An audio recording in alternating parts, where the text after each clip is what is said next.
Spring break of my junior year of high school, some friends of mine and I did a backpacking trip in the Smoky Mountains. And when we arrived at Elkmont Campground, it was beautiful spring weather. Flowers were starting to bloom. It was green. It just was gorgeous. It was perfect spring weather. So we get up to the Appalachian Trail, and the next day we're camping at Siler's Vault. And I'll never forget the moment where I woke up, looked out of the trail shelter, and there was a foot of snow on the ground. Oh gosh. We went from beautiful spring weather to a foot of snow. Everything changed overnight. And it was really disorienting. It was strange. We continued to know where we were going. Right. But to wake up to a foot of snow when we had gone to sleep the night before and it felt nice was just overwhelming in some ways. Sure. And so we knew that decisions needed to be made. We knew that there was still that direction we were headed. Right. But there were changes. Right. So as we think about leading clients through changing seasons of life, what are some of those important things that we need to consider that are helpful to them? Because those changes bring a lot of feelings and they bring a lot of questions. So how do we help clients navigate some of those questions that they have?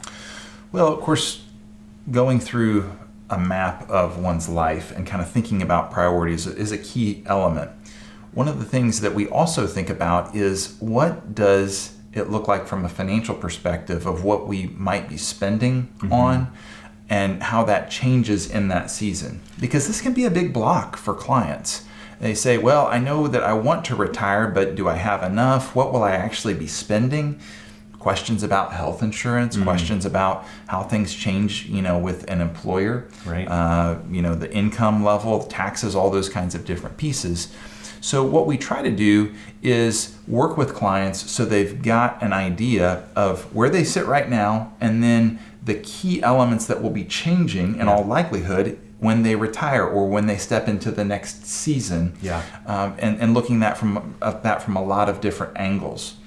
So we like to do what we call a back of the envelope calculation, because some clients will show up with us, maybe 1 in 5 or even 1 in 10 clients will have a line item budget, and they will have sketched out that next season. They will have a high level of confidence in what that looks like. For most of the clients that we work with, that's not the approach that they've taken. Right. They say, well, there's a lot of uncertainty about that next season.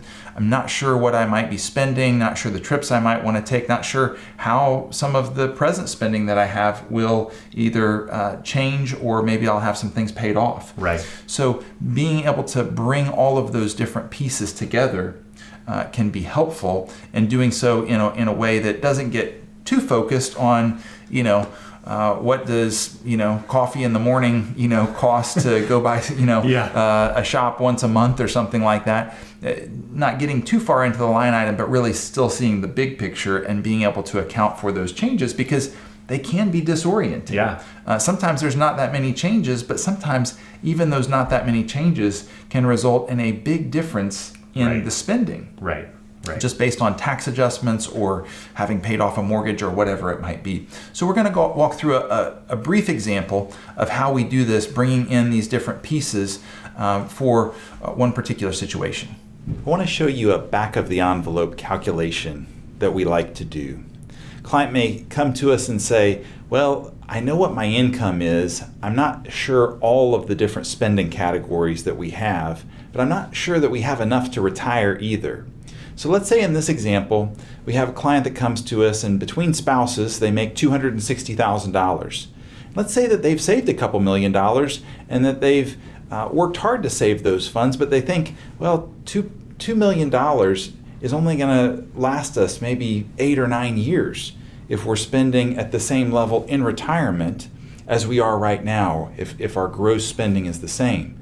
Well, we might be able to walk through that back of the envelope calculation and again bring a level of confidence and rest by just showing some of those moving parts. So if we look up here, you can see that those expenses, many of them in this circumstance, this example, are going to go away over the next couple of years. Let's say in this circumstance that the couple is paying about $20,000 in payroll tax. Well, when you're earning that income, you have to pay the federal government for that to fund Social Security and Medicare, but in retirement, you don't have that payroll tax of just south of 8% on income. let's say that they're also getting close to paying off their mortgage, and that mortgage from a principal and interest standpoint has amounted to $30,000 a year of payments. Well, again, once that's paid off, they're not going to have those same expenses. If we look up here, they might be helping a parent as well. We find that a lot of clients who are getting ready to retire may be in a circumstance where they're helping out their parents or another loved one financially to be able to make ends meet. At some point, of course, those expenses tend to go away as well. So we can factor that in sometimes. Oftentimes, we also find that clients are helping one or more children get through college as they're thinking about retiring, and that may be a significant expense. We have $30,000 up here. It could be more or less if a client is helping one or more children again. So that will not last through retirement, obviously. We also have 401k, 403b, HSA savings, whatever savings vehicles you're using in looking towards retirement. Now, in this example, we've got $35,000 that this client couple would be saving. Obviously, as you get into retirement, you are not saving for retirement. You're not seeing those funds pulled out of, say, income and pushed towards the future. And then finally, we need to make a federal tax adjustment based on all of these former categories here. So you may not be aware, but you are paying federal income tax on the amount that you're paying to payroll tax there. You're doing the same thing on your mortgage typically. You're not getting a full deduction most of the time if we break that down. Anything that you might be helping with a parent or with college funding, you're not going to get a tax break on those pieces. So let's just say in this circumstance that we see a federal tax adjustment just to go dollar for dollar, that would be about $25,000. Well, income might be $260,000, but if we make all of these different adjustments, we find that maybe in 3, 4, 5 years, keeping everything else equal, that gross income would only need to be about $100,000. So again, that couple that said, well, we're not sure if we can retire, we only have $2 million. Well, if they need $260,000 every year, then it might not be feasible. But if they only need $100,000 a year, and let's say they have $60,000 or $70,000 for Social Security coming in at some point in time in the future, then that picture, that financial projection looks far, far stronger, and retirement looks far more feasible. So then we also want to always factor in healthcare costs. They may say, well, I'm not sure what those costs might be. We use Bernard Health as our healthcare extension to be able to provide that fiduciary counsel, looking at the entire picture. We think about extra travel and extra gifts, because oftentimes as we factor out these different pieces, clients actually see that there may be more space to do that extra living and giving, as we like to say, bringing all of those different pieces. And we find that actually this method has a lot to commend itself to, rather than a line item budget, because in line item budgets, oftentimes we'll forget things, or we won't account for things that happen every couple of years. As we look up here, this tends to be a way that we can bring all of these different pieces together in just a rough sketch and help clients be able to enter these pieces also into the financial planning. Okay, so Spencer, you just sketched that out for us on the whiteboard. Typically with clients, we'll do something similar. Sketch it out on the whiteboard, back of the envelope, piece of paper on the table. Right. What typically happens once we do that with a client? Well, again, we come back to how do we bring confidence and rest to clients' financial lives? Oftentimes, seeing all of those different pieces coming together brings that level of confidence and rest, because we'll take those numbers and we might have taken a different number into the initial curves of retirement. But we're going to plug that back in to a set of calculations and say, okay, where do the curves go over time? And that clarity is really valuable, because if we see that assets are bending down, then clients usually say, oh, well, that's good to know, because I can make some changes now, rather than being at a point where maybe in 2 or 5 or 10 years I can't make those changes. For some clients who might be on more of a steady state type of curve, like a blue curve as we often talk about, they may be able to see more clearly the trade-offs that they face. Right.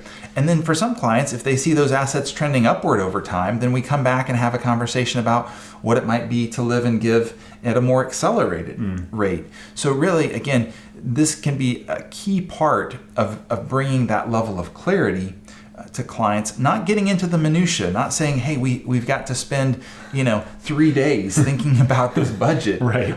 Because that's not where this arrives most of the time.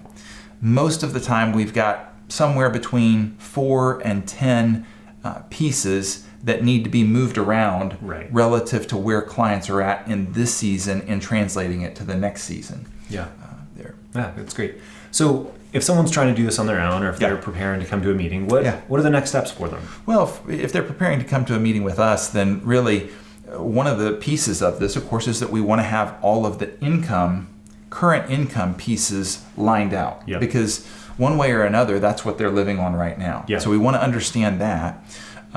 We also want to understand some of those big picture items or big ticket items, I should say, like if a mortgage is being paid on and when it will be paid off. We want to know, if there's expenses that are going towards, say, a child's college education, or if you're taking care of a loved one, a mother or father that you're helping support their needs, or anything like that will be true for a season, but probably won't be true for the rest of your life. So we want to be able to gauge, what does spending look like again in this season? How do we translate that to the next season? And there may be several next seasons. And that's one of the beautiful points of the financial planning software is we can put in goals for college education and for being able to help a loved one and all of these different pieces, and we can estimate things. And that can help us to plot that trajectory over time. Yeah, that's great. Well, thanks for joining us, and we'll see you again soon. This content was provided by Retirement Planning Services. We're in Knoxville, Tennessee, and you can visit our website at www.seriousretirement.com. The information in this recording is intended for general educational and informational purposes only and should not be construed as investment advisory, financial planning, legal, tax, or other professional advice based on your specific situation. Please consult with your professional advisor before taking any action based on its contents.